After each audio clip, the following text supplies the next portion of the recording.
परिवर्तन आया? यह 10 लक्षण धर्म को सुनते, पढ़ते, समझते, पूजन करते, क्या कुछ अंतर आया अपने में? कि जैसे जो जितने साल का है उतने आपने 10 लक्षण देखे और आगे भी देख लेंगे, तो इससे कोई फायदा हुआ या नहीं? एक उत्तम, क्षमा, माधव, आदर्श और सत्य, इनमें कुछ आपने प्रतिज्ञा की, आपको अपने अंदर में कोई परिवर्तन आया? वास्तव में धर्म तो उसका ही नाम है जो अंतर में परिवर्तन की एक झड़ी लगा दे। उस पूजन में कहते ना, भव बंधन तर तर टूट पड़े, खिल जावे अंतर। तो ऐसी कलियां अंदर में खिली क्या? धर्म की, उत्तम क्षमा की, सरलता की, या फिर पवित्रता की, या फिर वाणी की सत्यता की, क्या इनमें परिवर्तन आया? अगर नहीं आया तो विचार करना चाहिए कि ये 10 लक्षण धर्म हमने कैसे बनाए हैं। क्योंकि लौकिक में तो उक्ति है ना कि दुनिया बड़े प्रगति है लगती, काम नहीं परिणाम न रखती, तो सब बनिया बुद्धि के धारी हैं। आप क्या कर रहे हैं, आपने कितना किया, उससे कुछ फर्क नहीं पड़ता है, परिणाम क्या है। अगर परिणाम नहीं है तो विचार करना कि हमने क्या किया क्या नहीं किया। ये तो ऐसी बात हो गई कि हमने पानी को मथा और फिर हमें क्या प्राप्त होगा? मक्खन। क्या प्राप्त होगा? कुछ प्राप्त नहीं होगा, पानी को मथ रहे हैं हम। जब हम दही को मथेंगे तब मक्खन आएगा। तो हम क्या कर रहे हैं, हम कहाँ तक पहुँचे इन 5 धर्मों को? क्योंकि आज का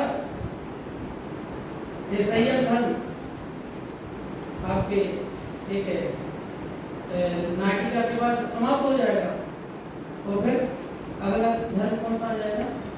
तब धर्म हो जाएगा, तो 6 दिन में बीत जाएगा। लेकिन अगर कुछ परिवर्तन आया तभी यह 10 धर्म, यह धर्म मनाना सार्थक है। संयम धर्म, सम प्लस यम बराबर संयम। सम संयम होता है ना, तो सम एक होता है यम और एक नियम। क्या होता है? यम और एक नियम। यम मतलब क्या होता है कि एक निश्चित अवधि के लिए क्या लेना? प्रतिज्ञा लेना कि मैं 5 साल तक, 10 साल तक, 12 साल तक एक प्रतिज्ञा लेता हूँ। और ये सब किसके लिए लेते हैं? समाधि बनाने के लिए। यम समाधि होती है, नियम समाधि होती है, संलेखना। तो यम मतलब एक निश्चित समय के लिए क्या लेना? प्रतिज्ञा लेना कि मैं इन नियमों को धारण करूंगा।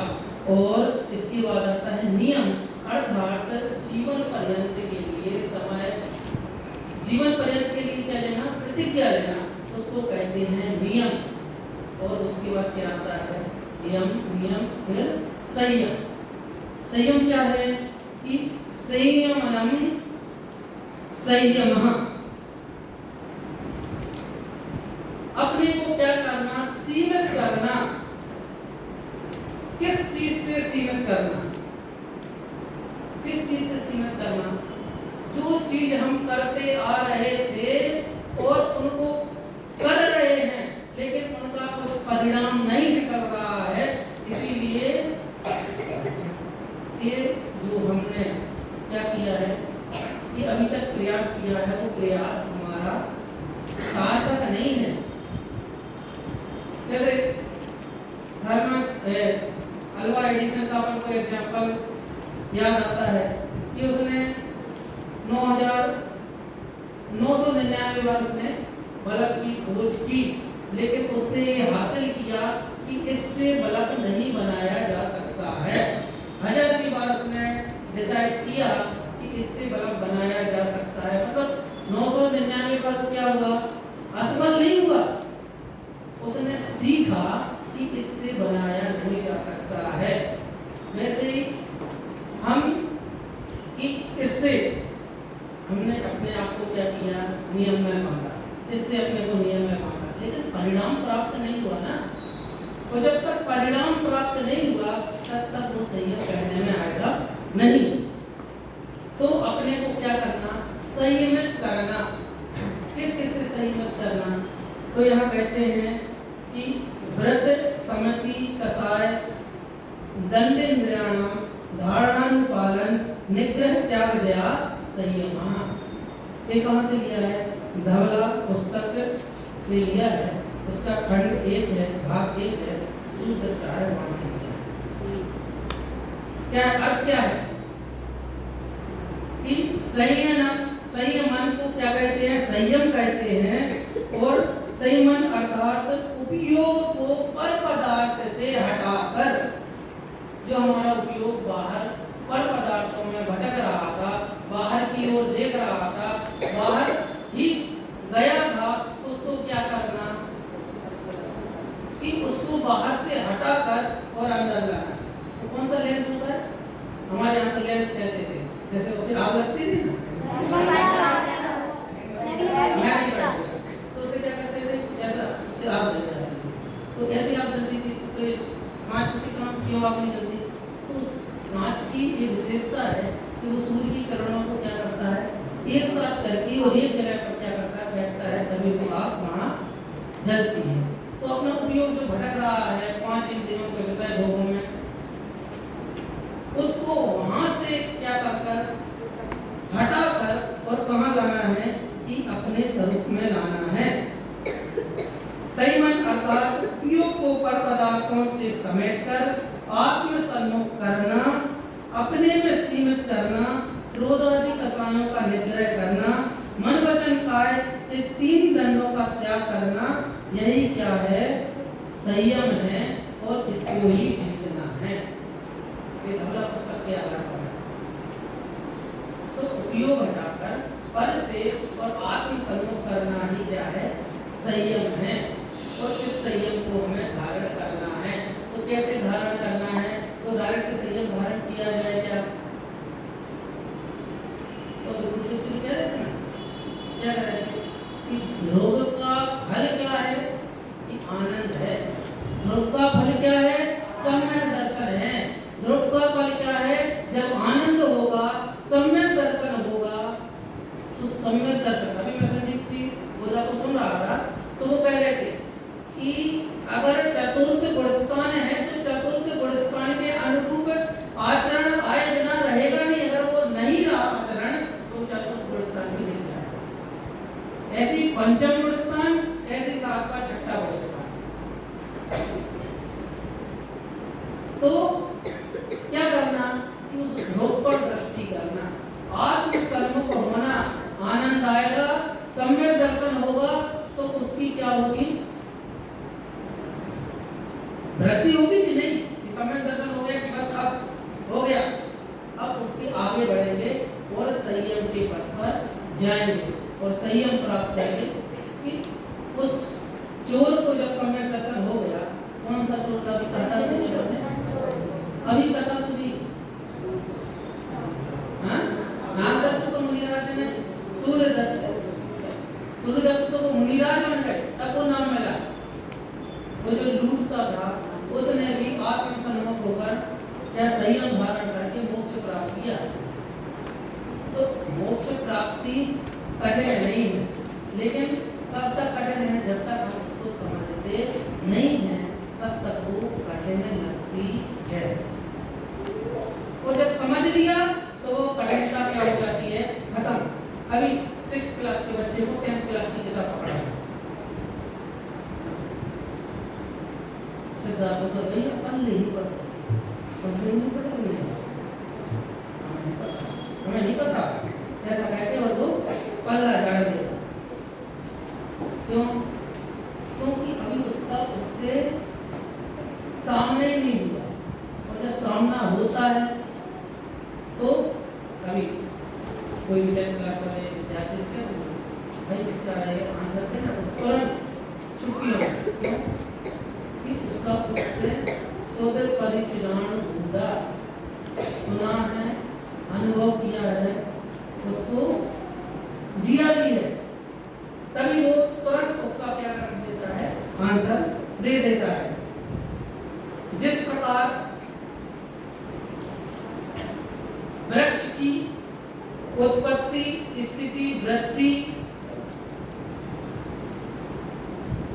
उसके बीज के बिना संभव नहीं है, उसी प्रकार जो सम्यक दर्शन है वो सम्यक दर्शन बीज है किसका, संयम का।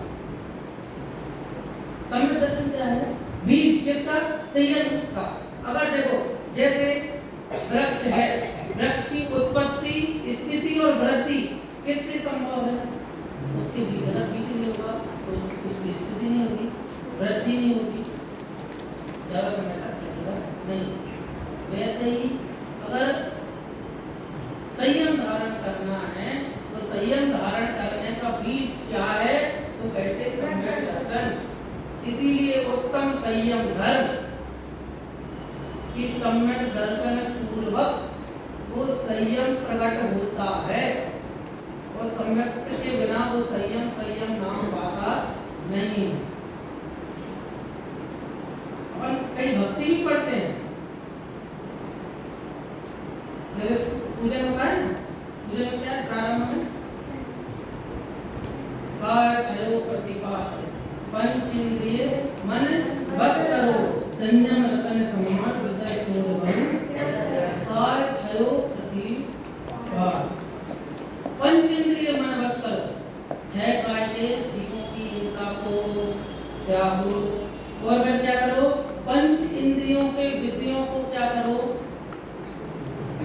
उनको जीतो।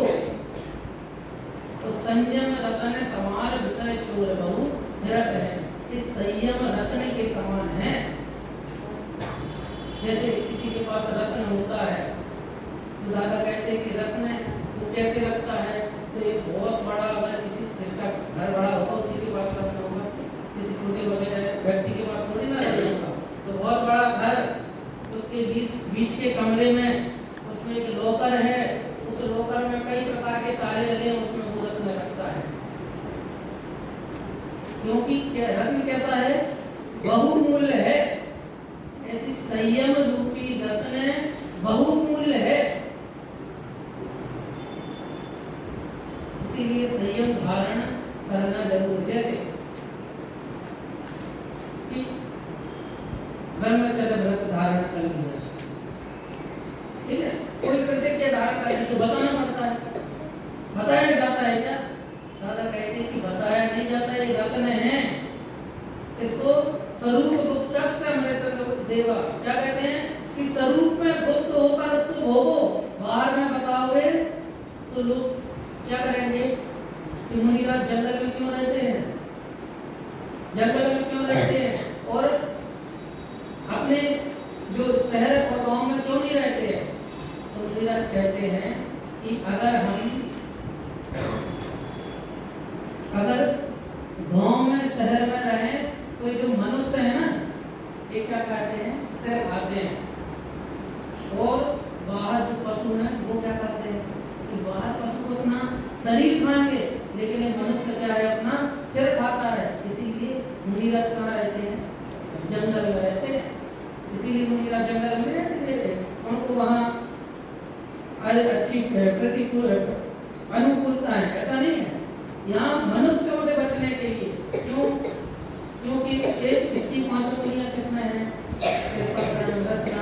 घ्राण चक्षु कर्ण, पांच इंद्रियों के विषय में है। पांच इंद्रियों के विषय मतलब स्पर्शन इंद्रिय, स्पर्शन इंद्रिय। अभी हमने अनादिकाल से कई खाना खाया है, लेकिन कभी ऐसा हुआ कि अब ये नहीं खाना है, ऐसा विचार है क्या, अब ये नहीं खाना, हमने बहुत बार खा लिया, क्यों, क्योंकि हमने विजय प्राप्त कर ही नहीं। रसना इंद्रिय, स्पर्शन, रसना इंद्रिय का हो गया, स्पर्शन इंद्रिय, स्पर्शन इंद्रिय कई प्रकार की वस्तुओं को स्पर्श किया, एक अच्छा है, अच्छा है, और फिर हमें बुरा लगने लगता है, हमने इस पर विजय प्राप्त कर ही नहीं पाए। इसलिए मुनिराज ने इस पर 5 इंद्रियों के विषयों पर विजय प्राप्त कर ली है, इसलिए उन्होंने संयम को धारण कर लिया है, इसलिए वो मुनि है। घ्राण, सुगंध, दुर्गंध, अच्छी खुशबू है तो ठीक है, और बदबू आ जाए तो अरे यहाँ से भागो, इस पर विजय प्राप्त नहीं है। चक्षु अच्छा अच्छा देखने को मिलता है तो ठीक है, और कोई गाली दे दे, कोई तुम्हारी बुराई कर दे, कोई कुछ कह दे तो हमें क्या होता है कि हमें उस पर गुस्सा आ जाता है, क्यों आ जाती है? क्योंकि हमने इस पर विजय प्राप्त नहीं की है, ऐसी है ना। और मुनिराज ने इस पर विजय प्राप्त कर ली है। अब हम स्पर्शन इंद्रिय बना देखें कि स्पर्शन इंद्रिय के कारण हम क्या क्या भोग भोगते हैं और उन पर हमें कैसे विराम लगाना है। जैसे पंखा चल रहा है तो जब तक हमें जरूरत है तब तक हम उसका क्या करें, उपयोग करें, उसके बाद में बंद कर दें। लेकिन स्पर्शन इंद्रिय के कारण ही चल रहा है ना कि हमें गर्मी लग रही थी खासकर, इसीलिए तो पंखा चला है। तो कोई बंद कर दे, वहां तक पहुंच जाए तो वैसे चलेगी, पसीना आता है, तो किसके लिए चला था? हमारे लिए। तो कब तक के लिए चला था? जब तक हमें उसकी जरूरत थी, और जरूरत खत्म है और अगर हमने बंद नहीं किया तो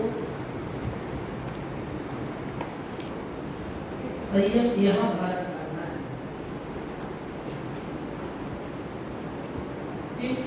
हमें जितनी जरूरत है हम उतना ले, भोजन ले लिया, अच्छा लगा ले लिया, और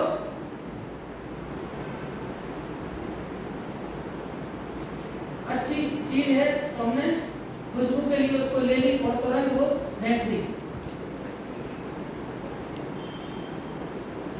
ये सब इन पर विजय प्राप्त करना ही वास्तव में क्या है? संयम धर्म है। काय छहो प्रतिपाल, पंच इंद्रिय मन वश करो। काय छह काय कौन है? कि पृथ्वी, जल, अग्नि, वायु, वनस्पति। काय ये जिनका शरीर है, पृथ्वी जिनका शरीर है, वो क्या कहलाते हैं? पृथ्वी काय। तो हम क्या बोला, कुछ नहीं, खड़े हैं, पैर से कूद रहे हैं, महाहिंसा का पाप तो कर रहे हैं ना, उस समय हमें पता ही नहीं चल रहा है हम क्या कर रहे हैं। वो भी एक क्या है? पृथ्वी एक क्या है? जीव है, एक इंद्रिय। और पृथ्वी की जो शरीर है वो जीव है, और हम पृथ्वी को क्या बोल दिया, उससे हिंसा हो रही है। जल एक बाल्टी से नहा सकते थे, हम 10 बाल्टी से नहा रहे, कोई ब्रेक नहीं, कोई अपने ऊपर का कंट्रोल नहीं। असह्य धर्म सिखाता है कि कंट्रोल करो। असह्य जीवन बिना ब्रेक की गाड़ी के समान है, कहीं भी एक्सीडेंट हो जाएगा। इसीलिए संयम क्या कहता है? कंट्रोल। अब यहाँ संयम रखो। कितने जल का एक जीवों की कि हमें पानी, यहाँ युगल जी बाबूजी कहते हैं कि अगर आपने आधे गिलास पानी को व्यर्थ में बहा दिया तो आपको समय दर्शन नहीं होता, हो नहीं सकता। कारण क्या? क्या कारण है? वो इसीलिए कहते हैं कि जब आपको इन जीवों पर करुणा नहीं आ रही है तो आप अपने ऊपर करुणा कैसे कर सकते हैं? इसीलिए बहुत जरूरी है कि हम जो भी कार्य कर रहे हैं वो सोच समझ कर करें। करना है कि नहीं ये भी निश्चित करें। ऐसा नहीं कि कल चल रहा है, ये कर रहे थे तो ये कर रहे हैं, और वो कर रहे थे तो हम भी करेंगे क्योंकि ये परंपरा है। नहीं, पूरी दिन आता है तो कैसे? अब देखो हमने पंखा चला लिया, जल का एक जीवों को बात चल रही, पंखा चला है, कहाँ से बन रहा है? टरबाइन से बन रहा है। अब उसमें कई प्रकार के जीव, मछली, मगरमच्छ कट जाते हैं उस टरबाइन से,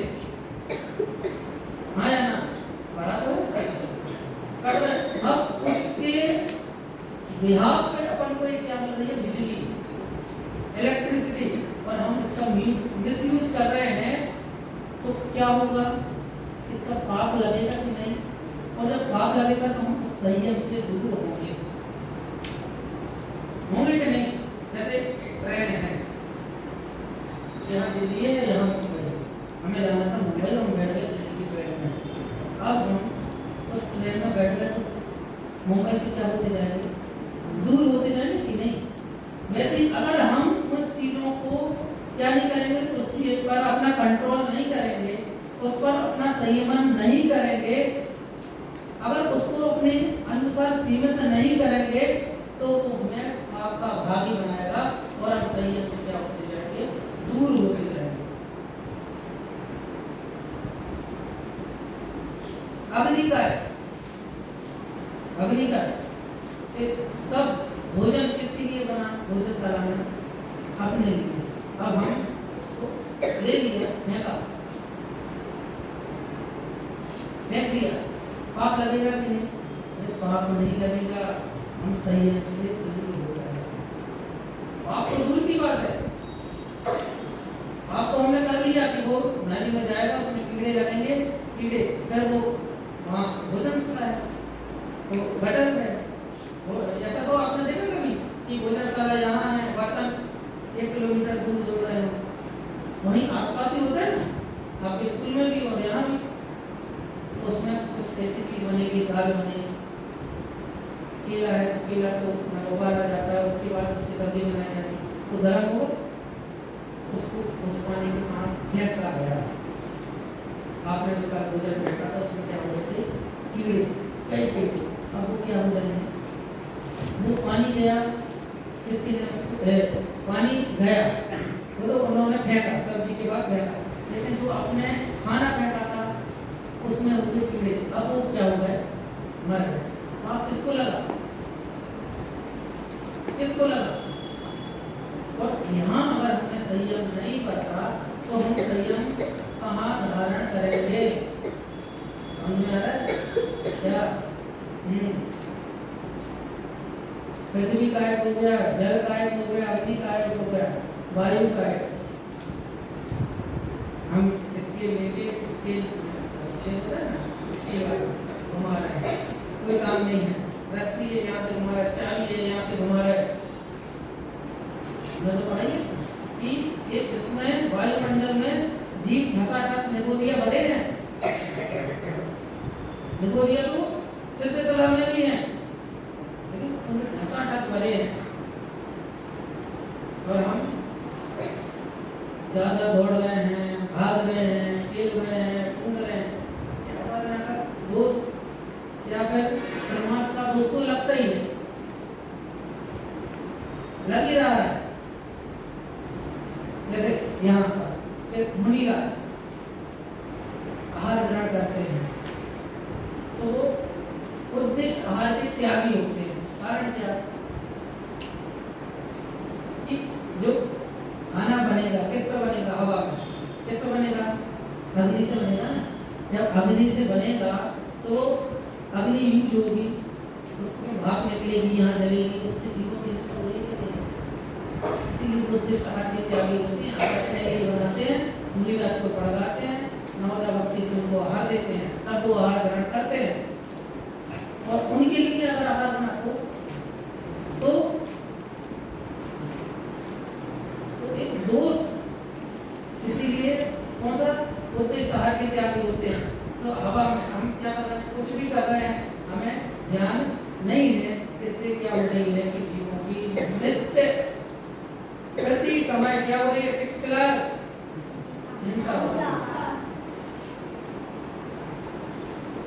अपन गाड़ी से जा रहे हैं, वायु पैक के जीव है, टायर में हवा में जीव है, और उसमें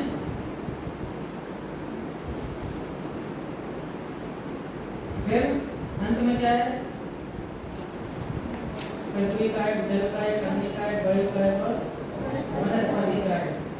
हमने जैसे जा रहे घूम रहे हैं और हमने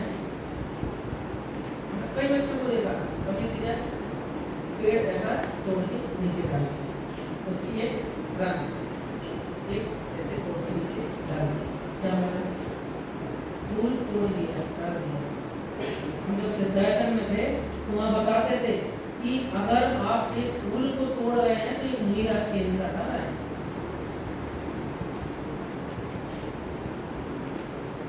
वहाँ यही सिखाया जाता था कि तुम्हें घास पर नहीं चलना है।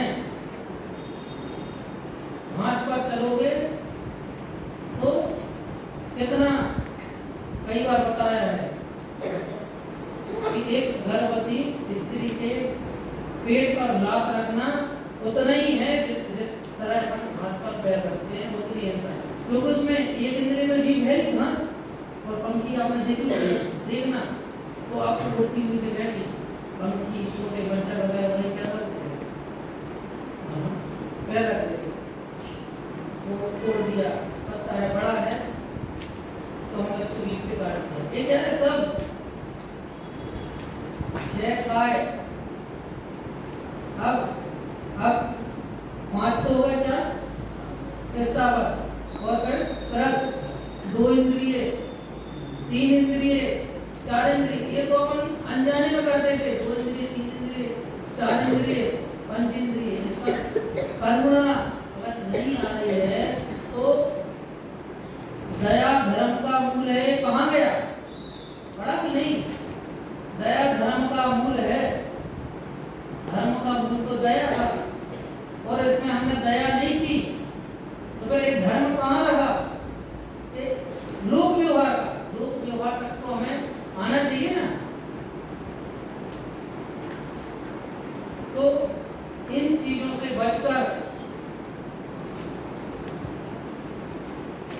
हमें संयमित होना है। किसमें संयमित होना है? अपने में संयमित होना है। काय छयो प्रतिपाल पंच इंद्रिय मन बस करो, संयम रतन समान।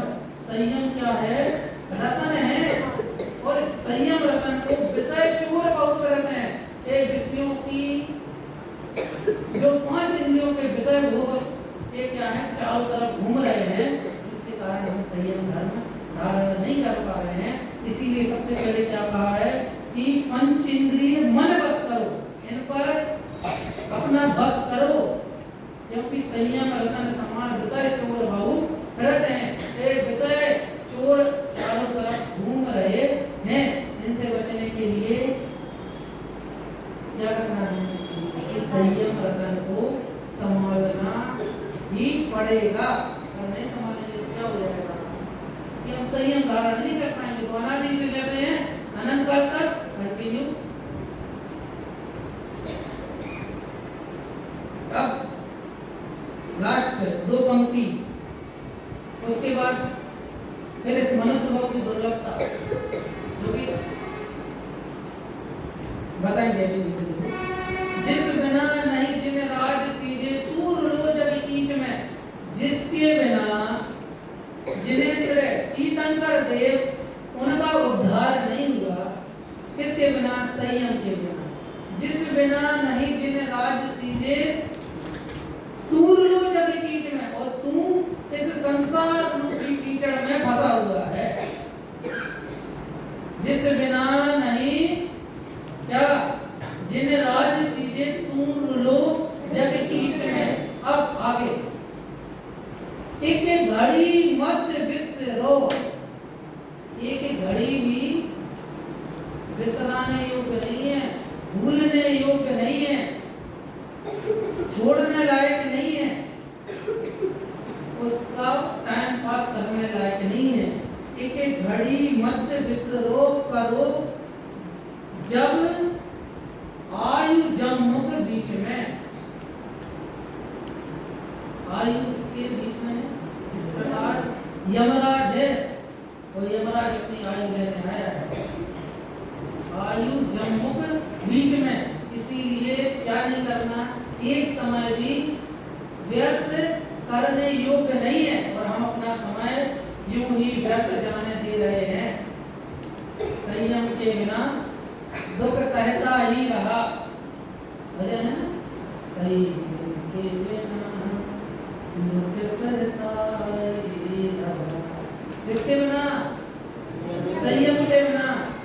दुख सहता रहा, कब तक सहता रहेगा? जब तक सम्यक को धारण नहीं करेगा। तो सम्यक धारण कैसे करेगा? जब संयम धारण कैसे पड़ेगा? जब आत्ममुख होकर आत्मा पर दृष्टि करेगा तो सम्यक दर्शन होगा, तब संयम धारण कर सकता है। संयम की महिमा तो बहुत है। अभी एक दो अपन भजन देखते हैं जिसमें दौलत राम जी ने संयम की महिमा गाई है।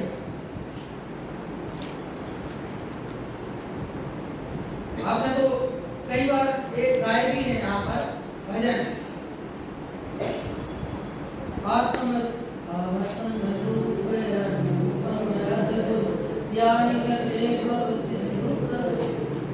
इसमें एक पंक्ति आती है, सम्यक दर्शन ज्ञान चरण तप यही जगत में सार।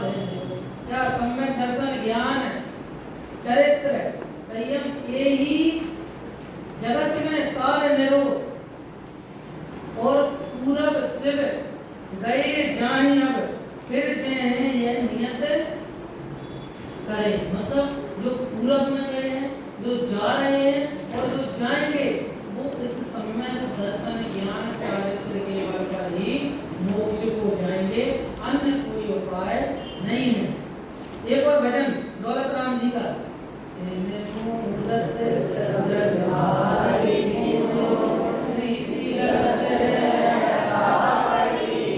अब जैसे जिन्होंने सम्यक दर्शन को प्राप्त कर लिया तो उनकी रीति, मतलब लोगों को संसार के लोग हैं, उनको क्या लगता है कैसा आदमी अटापटी, मतलब अटपटा लगता है कि क्या हम क्या कर रहे हैं। वही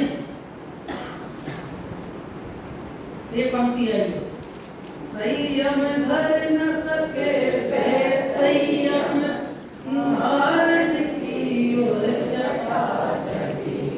अगर संयम और में धारण नहीं कर पा रहा है तो संयम धारण की क्या है? चटा चटी है कि कब हम इसको क्या कर रहे हैं? धारण कर लेंगे। चटा मतलब कोई भी वस्तु है तो तुरंत पहले नंबर चटा चटी वो लेता है। चटा चटी की मतलब कितना झटपट आ रहा है उसको। संयम धर न सके वे संयम धारण और में चटा चटी। और क्या है? कब हम संयम को धारण करें, कब संयम को धारण करें? क्योंकि उसको लग किसकी लगती? चिन्ह मूलक दरक भारी रीत लगत है। उसने चैतन्य के रसिक जीवों को देख लिया कि उनकी कैसी प्रवृत्ति है, हटापटी की समझ में नहीं आता।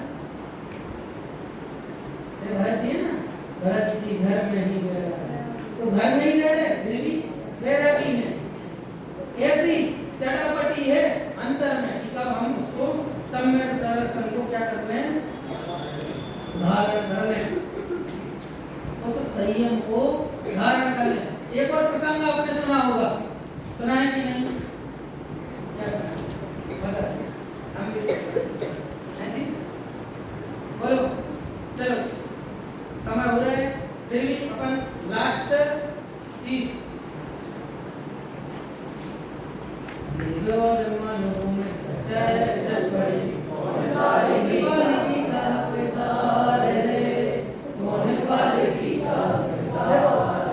और मानव चर्चा चल रही है। अब यहाँ मनुष्य जीवन की दुर्लभता समझना।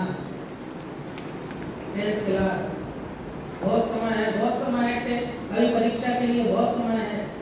और अरे अहमित्रों में 33 सागर तक और ऐसे बीत जाते, स्वर्गों में देव ऐसे बीत जाते समय, और हम 2 महीने 3 महीने को बहुत समय है, पढ़ लेंगे। अरे बिल्कुल समय नहीं है, कुछ भी करना है झटती नीचे नीचे करो। क्या झटती? झटती मतलब तुरंत क्या करो? नीचे हित करो, क्योंकि आयु जम्मू बीच में। तो एग्जाम्पल आता है कौन सा? अजगर के मुख में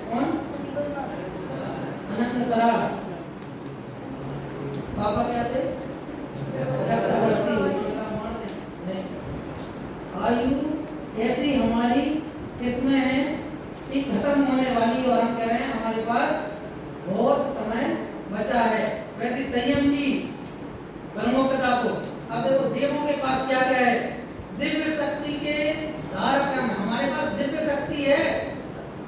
देव कह रहे हैं, ये समझना कि एग्जाम्पल देव हम हैं और आप मनुष्य हैं, और आप ही जीत होगे, ठीक है। तो दिव्य शक्ति के धारक हमरे पालकी लेकर हम आ रहे हैं। हाँ, स्वर्गों से पालकी लेकर आए हैं कौन? देव।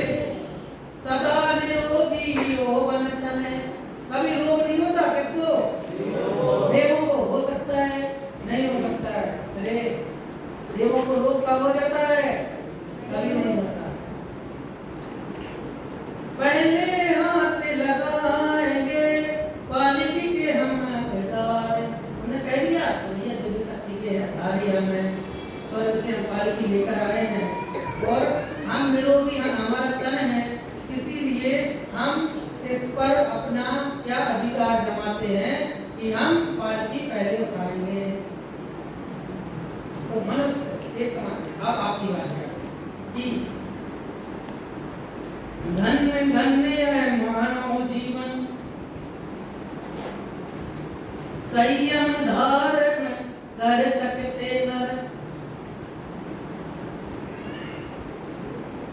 हे मानव सुर वैभव ले लो। क्या कह रहे हैं कि कितने से समय के लिए, कितने समय के लिए उनको अपनी पालकी उठाना है, और वो अपना पूरा वैभव त्यागने के लिए तैयार हैं कि क्या ले लो? पूरा वैभव ले लो, लेकिन हमें थोड़े समय के लिए पालकी सिर्फ उठाने के लिए, और वो 4 कदम उठाते हैं मनुष्य देवों को सब देते। तो क्या कहते हैं? हे मानव सुर वैभव ले लो, क्षण भर को मानव तन दे दो, तुम सच्चे हकदार हो, पालकी के तुम हकदार हो। इसकी महिमा है कि मैंने कहा है कि संयम धारण कर सकते नर, इसकी महिमा है मानव के लिए, और तो बाकी क्या है? और कुछ है क्या?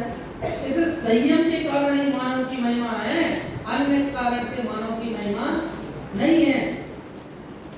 तो अब हम इतने बहुमूल्य जीव, तो एलेक्जेंडर का एग्जाम्पल क्या, कि जब खत्म हो रहा था, मर रहा था, तो उसकी जब चाबी ले जाती थी ना, जिनमें सोना चांदी हीरा पन्ना जवाहर लगे रहते थे, कहते हैं कि 16 ऊँटों पर चाबी जाती थी उसकी। और जब वो मरने लगा तो उसने बुलाया वैद्यों को कि इनके लिए हीरे का कमरा खोल दो, जितने चाहिए ले लो, लेकिन एक समय के लिए, 1 मिनट के लिए, 1 घंटे के लिए हमें थोड़ा जिंदा रखो। हीरा का भी ले लो, सोने का भी ले लो, चांदी का भी ले लो, पूरा ले लो वैभव जो हमने पूरी जिंदगी में कमाया, लेकिन हमें कितने समय के लिए? 1 घंटे के लिए, 1 मिनट के लिए सिर्फ हमें जिंदा कर दो। तो कहते हैं उसकी आयु पूरा हो गई है, पूर्ण हो गई है, इसीलिए क्या करना है? क्या करना है कि आपको जाना ही पड़ेगा। तो जब वो मरा तो उसने कहा था कि मेरे दोनों हाथ मेरे कब्र से बाहर रखना। वही ऐसा आदमी था कि उसको जब पता चला कि लोग कब्र में पैसा डालते हैं तो सभी कब्रें उखड़वा के वो पैसा निकाल लिया था, और जब वो मरा तो उसके दोनों हाथ कब्र के बाहर थे। एक किसकी महिमा? कि यहाँ संयम की महिमा है, धन संपत्ति की महिमा नहीं है। इसीलिए अंतिम पुण्य आचार्य कहते हैं, क्या कहते हैं? नियम सार में चढ़ानी योग चूलिका में 201 भी गाथा, उसका पद्यानुवाद। हे भव्य जन यदि भव दुखों से मुक्त होना चाहते, क्या कि हे भव्य जन अगर भव दुखों से मुक्त होना चाहते हो तो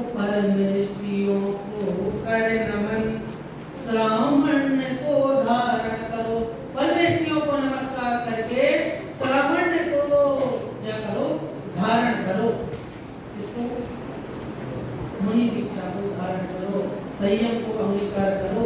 ये ही जगत में सार है, अन्य कोई सार नहीं है। बोल समझ सुन शेष सयाने काल बड़ा मत होवे, यह नरलोक पहले कठिन है जो सम्यक नहीं होवे। इसको सम्यक दर्शन हो जाए पर करना कि यह नरलोक फिर मिलन कठिन है जो संयम नहीं होवे। सम्यक दर्शन को प्राप्त करो, धारण करो, रूप पर दृष्टि करो, आनंद आएगा। तो ये सब चीजें अपने आप प्राप्त हुए बना रहेगी नहीं। इसीलिए संयम धारण जब हमारी योग्यता होगी तब हम धारण करें, वो तो ठीक है, लेकिन व्रत नियम शील संयम शील अवश्य धारण करें, क्योंकि ये ही जगत में सार है, अन्य कोई सार नहीं है। इससे ही व्यक्ति की पूजा होती है, लौकिक में अन्य से पूजा नहीं होती है। वास्तव में तो क्या है, आत्मा के आश्रय से ही जीव की पूजा है, अन्य प्रकार से पूजा नहीं है। बोलो कम संयम